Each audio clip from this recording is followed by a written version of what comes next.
ETF index mutual funds నేర్చుకుని stock మార్కెట్లో రాణించాలనుకుంటున్నారా? వెంటనే ఈ నెంబర్కి కాల్ చేయండి. అమ్మ నమస్తే. నమస్తే అమ్మ. అమ్మ రథసప్తమి. రథసప్తమి అనగానే మనకి సూర్య భగవానుడికి చక్కగా బయట పాలు పొంగిచ్చి పరవన్నం చేసి ఆయనకు ఒక నమస్కారం పెట్టడం అనే విషయం అందరికీ తెలుసు. అవునమ్మా. ఇంకా ఇది కాకుండా ఆ రోజు యొక్క విశిష్టత ఏంటమ్మా? అది దీంతో పాటు సూర్య భగవానుడి యొక్క ఆవిర్భావ దినంగా చెప్తారు. ఆయన సూర్యుడు ఆ సప్తమి నాడే ఆవిర్భవించాడని, అందుకని ఆయనకి ఇష్టమైనటువంటిది, పాపం ఇష్టమేమిటి అది తప్పి మరొకటి తీసుకునే వీలు లేదు ఆయన, అందుకని అందువల్ల ఆయనకి పరమాన్నమే పెడతారు. ఎందుకు అంటే ఆయనకి పాపం పళ్ళు లేవు సూర్యుడికి, అంచేత మెత్తగా ఉడకపెట్టిన పరమాన్నం తప్ప మరొకటి తినలేడు అని మనకి పురాణాలు చెప్తాయి. అంటే మనకు అంతరిక్షంలో జరిగేటటువంటి అద్భుతమైన విశేషాలని అర్థం అయ్యేట్టుగా చేయడం కోసం, తర్వాతి తరాల వాళ్ళు ఇలా కథల్లా చెప్తే గుర్తుంచుకుని అసలు విషయాలు తెలుసుకుంటారని చెప్పి కథలు మనకి ప్రతీకాత్మకంగా ఉంటాయి అన్నమాట. ఇది సరిగ్గా ఉత్తరాయణంలో వచ్చేది. ఉత్తరాయణం సూర్యుడికి ఎదిగేటటువంటి సమయం, అందులోనూ మాఘమాసం అంటే సూర్యుడు ఉచ్చస్థానంలో ఉండేటటువంటిది. అంటే చాంద్రమానాన్ని అనుసరించి, ఈ చాంద్రమానం సౌరమానం రెండూ అనుసరించి ఉండేటటువంటి ఈ రోజున సూర్యుడిని ఆరాధించినట్టయితే మంచిది. ఎందుకంటే సూర్యుడు ఆరోగ్యాన్ని కలిగిస్తాడు. ఆరోగ్యం భాస్కరాది ఇచ్చేతని చెప్పారు. సూర్యుడిని కోరుకుంటేనే మనకు ఆరోగ్యం లభిస్తుందని, అందుకే తప్పనిసరిగా ఇప్పుడు కూడా చెప్తున్నారు కదా, తప్పనిసరిగా రోజుకో పావు గంట ఎండలో ఉండండి మీకు ఆరోగ్యం బాగుంటుంది అని. మనమంతా వినట్లేదని పనిష్మెంట్ కూడా ఇస్తున్నాడు ఆయన, శిక్ష కూడా వేస్తున్నాడు. అలాగా కొన్ని మరి ప్రపంచంలో ఉన్న అన్ని దేశాల్లో కన్నా చాలా చక్కగా ఎక్కువగా సూర్యరశ్మి సమపాళ్లలో లభించే దేశం అంటే భారతదేశమే. అవును, యావత్ భూగోళంలోనూ సూర్యరశ్మి సమపాళ్లలో లభ్యమయ్యేటటువంటిది 365 రోజులు భారతదేశంలోనే. అందువల్లే మనం ఎంత అజాగ్రత్తగా ఉన్నా, పారిశుద్ధ్యం విషయంలో నిర్లక్ష్యం చేసినా మన దగ్గర కొంచెంగా అంటువ్యాధులు వ్యాప్తి చెందడం కొంచెం తక్కువే సూర్య భగవానుడి యొక్క అనుగ్రహం వల్ల. అటువంటి సూర్య భగవానుడు ఆవిర్భవించి ఉచ్చ స్థానంలో ఉండేటటువంటి రోజుగా ఈ రథ సప్తమి గురించి చెప్పడం జరిగింది. అందువల్ల ఆయన్ని ఆరాధించటం కోసం ఆనాడు ఆయనకి ఇష్టమైనటువంటి పరమాన్నాన్ని తయారు చేస్తారు. ఈ పరమాన్నాన్ని తయారు చేయడం కూడా ఇంట్లో చేయమండి. తులసి కోట దగ్గర చేస్తాం. ఆ చేసేది కూడా ఎట్లా చేస్తాం, ధనుర్మాసంలో గొబ్బెమ్మలు పెట్టినటువంటి వాటిని పిడకలుగా కొడితే ఆ పిడకలు తెచ్చి ఒక దాలి తయారు చేసి ఆ దాలి మీద గిన్నె పెట్టి ఆ గిన్నెలో పాలు పోసి, పాలు పొంగుతూ ఉండగా నెయ్యి రాచినటువంటి బియ్యం అందులో వేసి మెత్తగా ఉడికేదాకా అక్కడ ఉంచుతాం.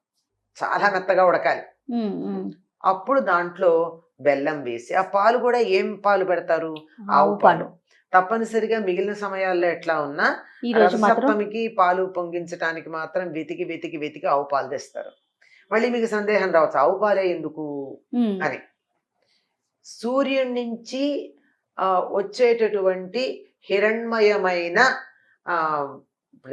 వెలుగు రేఖని స్వీకరించగలిగిన శక్తి ఆవుకున్న మూపురంలో ఉంటుంది.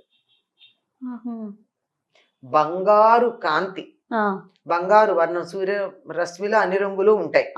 ఆ రంగుల్లో బంగారు రంగు కిరణం ఏదైతే ఉందో దాన్ని తాను తీసుకుని గ్రహించగలిగిన శక్తి ఆవుకి.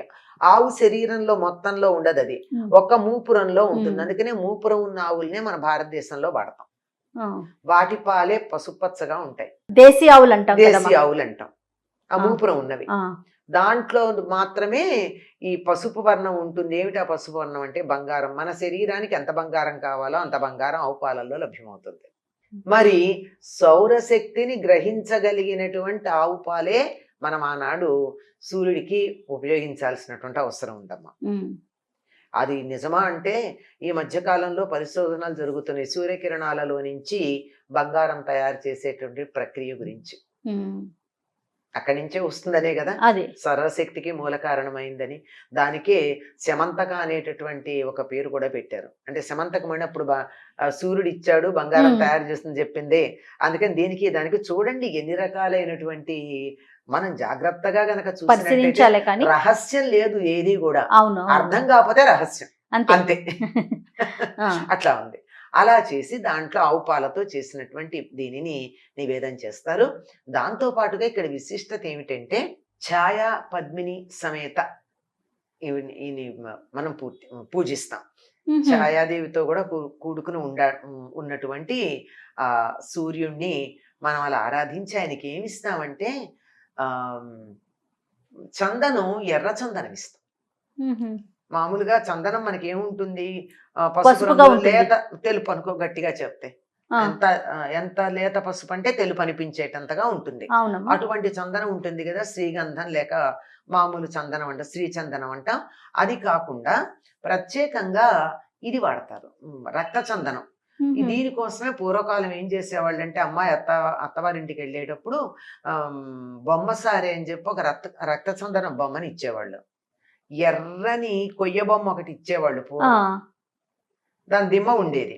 ఆ దిమ్మని, ఆ బొమ్మ యొక్క దిమ్మ, చిన్న దిమ్మ మీద బొమ్మ ఉంటుంది, దాన్ని ఇట్లా సాన మీద అరగదీస్తే ఎర్ర చందనం వస్తుంది. ఆ ఎర్ర చందనాన్ని సూర్యుడికి ఇస్తారు. దీనికి ఏమైనా ప్రత్యేకమైన కథనం ఉందమ్మా? దీనికి ఎరుపు రంగు ఇష్టం కదా, అంతే. చందనం కూడా ఎర్ర చందనం. అయిన తర్వాత ఈ ప్రసాదాన్ని చిక్కుడాకుల్లో పెట్టి నివేదన చేస్తారు. తర్వాత స్నానం చేసేటప్పుడు కూడా రథసప్తమి నాడు సప్తసప్తి అని చెప్పి ఆయన గురించి ప్రార్థిస్తూ జిల్లేడాకులు, దాని మీద రేగి పళ్ళు పెట్టి స్నానం చేస్తారు. ఇదేమిటి అంటే, జిల్లేడుకున్నటువంటి పేరు అర్క. అర్క అంటే, అర్కుడు అంటే సూర్యుడు. అంటే సూర్య శక్తిని నేరుగా గ్రహించగలిగిన, మరి రేగి పళ్ళు ఎందుకమ్మా చెప్తా. సూర్య శక్తిని నేరుగా గ్రహించగలిగినటువంటి మొక్క జిల్లేడు. అందుకనే అసలు ఆయుర్వేదంలో జిల్లేడుని ఎంత గొప్పగా వాడతారో మనకి తెలియదు, అంత బాగా వాడతారు. తర్వాత ఈ సౌరశక్తిని ఇలా గ్రహించగలిగినటువంటి మరొకటి పండే ఉందంటే బదరీ ఫలం, అంటే రేగు పండు.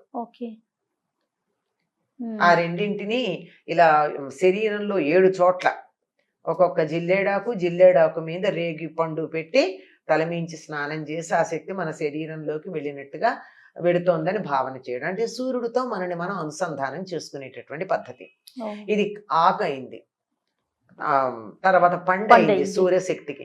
మరి కూరల్లో సూర్యశక్తిని గ్రహించగలిగింది ఏముంది అంటే చిక్కుడు.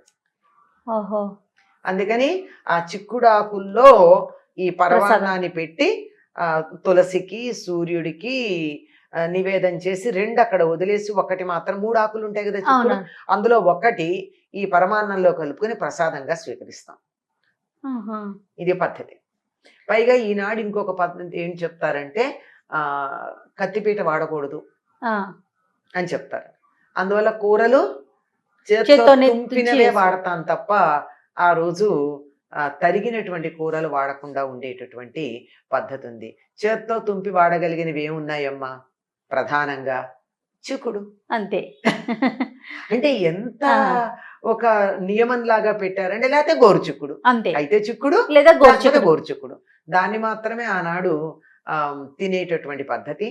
ఆ విధంగానే అటువంటి వాటిల్లో పెట్టి అటువంటివే నివేదన చేసేటటువంటి పద్ధతి. రథం కూడా వేస్తాం కదమ్మా చిక్కుడుతో. చిక్కుడు కాయలతో రథాన్ని తయారు చేస్తాం.